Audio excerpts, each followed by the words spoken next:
How would you like to spend upwards of 16 hours a day working in a dirty, unsafe factory? There's no minimum wage and no overtime pay, so you're working for almost nothing. There are no health benefits to cover your medical expenses when you inevitably get injured on the job because there are no safety standards. Many of your coworkers are young children, pregnant women, and the elderly. That sounds deplorable, doesn't it? Well, those are the standard industrial working conditions early in America's history, and without the effects of the organized labor brought about by the labor movement, they may still be the standard working conditions today. Today, I'd like to talk to you about the influence of the labor movement on the modern workplace. Like many of you, I work for an hourly wage. This issue has a significant impact not only on our history, but on not only on industry, but on our culture and the daily lives of every working person. So, the main points I'd like to review for you today. Firstly, what is the importance of the labor movement?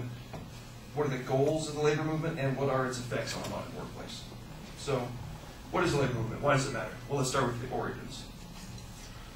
Until the late 18th century, the United States remained mainly agricultural, and about 40% of the population were unskilled workers, who generally received only about half of the wages of skilled workers such as craftsmen and artisans. When industry had begun to develop in U.S. cities, many laborers left small farming communities and moved to the cities to work in factories, which were characterized by a steep hierarchy, poor working conditions, and low pay. Women, children, and poor immigrants were often hired to work in these factories and run the machinery. Labor unions developed in the U.S. in response to the perception that the relative bargaining power of workers was being continuously diminished compared to the increasingly more powerful and remote employers. Early on, the efforts of tradespeople to organize and strike were considered criminal offenses. And in 1806, journeymen bootmakers and shoemakers were put on trial and convicted of criminal conspiracy. So more recently, after World War I, the influence of organized labor had begun to wane. It wasn't until the Great Depression struck that the movement started to regain power and continued to grow in influence. By the end of the Second World War, more than 12 million workers belonged to unions. Between 1945 and 1970, weekly earnings in the manufacturing had more than tripled. The last 4 decades had seen a steady decline in the influence of unions in the labor movement. This is in part due to globalizing companies being able to outsource cheap labor and employers gaining more power to fire and replace striking workers.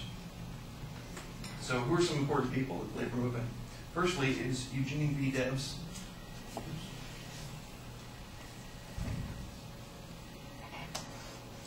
Eugene V. Debs was a union leader, one of the founding members of the Industrial Workers of the World, and 5-time presidential candidate with the Socialist Party, running in 1900, 1904, 1908, 1912, and 1920. Another important person was Cesar Chavez, who was a labor leader and civil rights activist who became a figurehead for workers' rights and immigrants' rights. So what are the purposes and goals of organized labor? The overall purpose of the labor movement has been to improve the working conditions of working people. This includes ensuring reasonable pay and benefits, safety standards, and job security. While the overall purpose of organized labor has remained the same, its goals have adapted to keep up with changing times. For example, service-related jobs such as retail, transportation, etc., have grown from 59% of non-farm employment in 1946 to 81% in 1999. So the specific needs of workers in these job fields may be somewhat different than those of workers employed in manufacturing or heavy industry. However, the employees' need for acceptable working conditions and safety standards is still the same. So what are the effects of the labor movement on the modern workplace? Well, the first and maybe the most important is what's called collective bargaining. And that is being able to bargain for rights, benefits, etc. Unions have had an impact on the division of profit between worker and employer, although this varies between different industries. Unions have had a significant impact on workplace rules, with seniority rules, more strict safety standards, objective hiring and firing guidelines, etc. Now widely accepted use of grievance arbitration systems, striking, and other negotiation tools has become one of the most notable and important features of collective bargaining. The use or threat of strike is one of the most powerful and useful bargaining tools available in labor management relations. Some other benefits that have come about, some other effects, have been the 8-hour workday, child labor laws, minimum wage, overtime pay, safety standards, and paid vacation. So as you can see, the labor movement has had an important influence on modern working conditions. Many of the historic goals of this movement are now standard practice in the workplace. Thank you.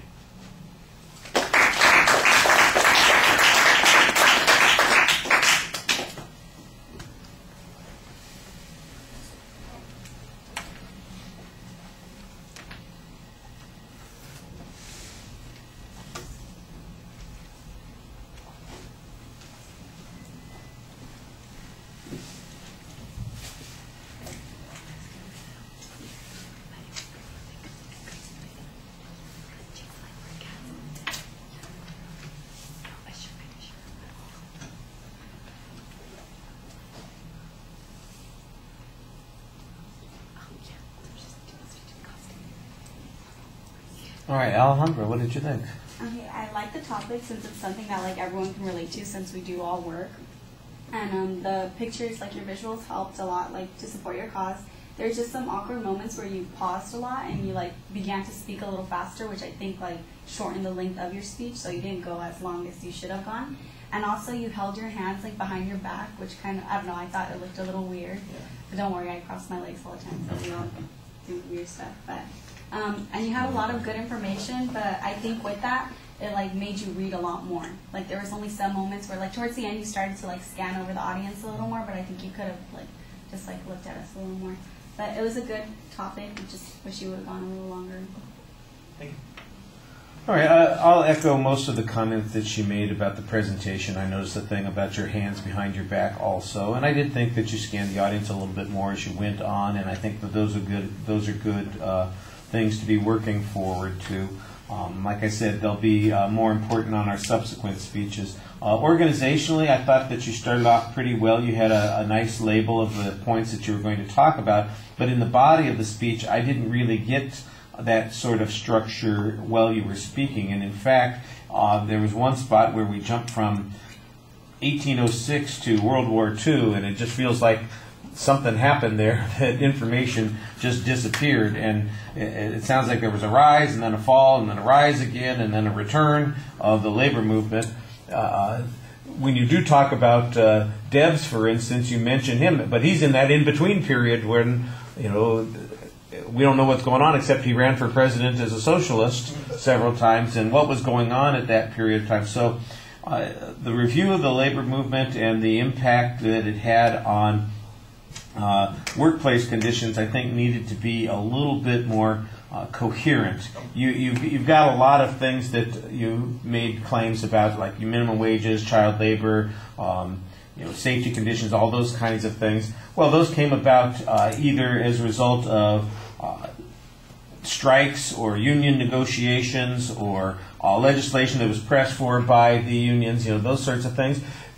Probably need to give us a little bit of an inventory of some of those kinds of things and pick out maybe 3 of those that were really important and use that as that structure for the material that's missing there in that part of the speech.